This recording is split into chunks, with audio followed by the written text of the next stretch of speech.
Here's a close-up of our steel. Basically, we're going to be sharpening this piece of steel. So our lines, these are our guidelines. This middle Sharpie line, it's about a 1/16 inch thick. We're not going to touch that.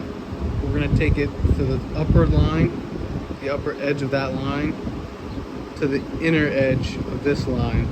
And then we're going to copy that on the other side also. So this angle is going to be a 55-degree angle, so you can bend up to 110 degrees. In reality, you're always going to have spring back, so it won't exactly be a 110-degree bend. How often do you bend over 90 degrees? I don't know if I ever would, but so it's just to help with your spring back. You don't have to worry about really bottoming out as easy. But let's get to grinding. Hooray!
This is essentially what it's going to look like when it's all done. We're going to go in and tack these together, not the blade, but just tack the clamps with the strips so we can drill through all of them.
73 pounds.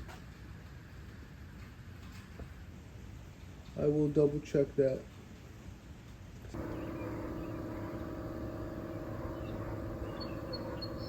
So here's some of our test bends. We got 1/4 inch by 3 inch and 1/2 inch by 2 inch. See how it does. Break.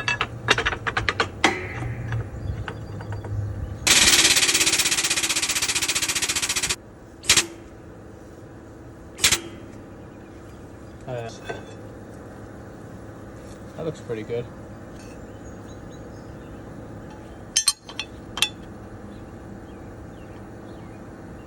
You can see we slowly creep it up. And we're just flush. That's pretty good. A homemade machine. You just bent 1/4 inch at a 90-degree angle. That's pretty good.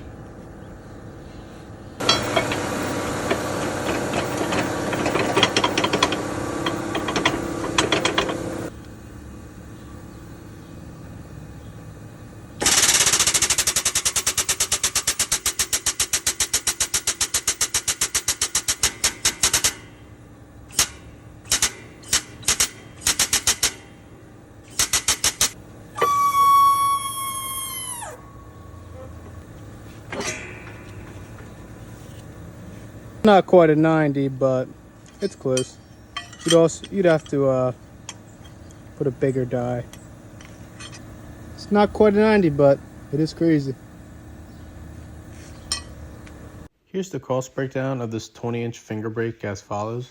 All the metal bought for this was scrap metal, which was 65 cents a pound. So I ended up spending $47 on metal. Hardware was a measly $5, so the total cost was $53, which is pretty cheap for a nice finger brake. Don't get me wrong, there's plenty of drilling and tapping time that made me question what I was doing with my life, but it really did pay off. Also, Swag Off-Road sells a finger brake just like this one, which is where I got the design from. So if you don't want to make one, you can buy a pre-made kit, which cuts out all that tapping, drilling time, grinding time.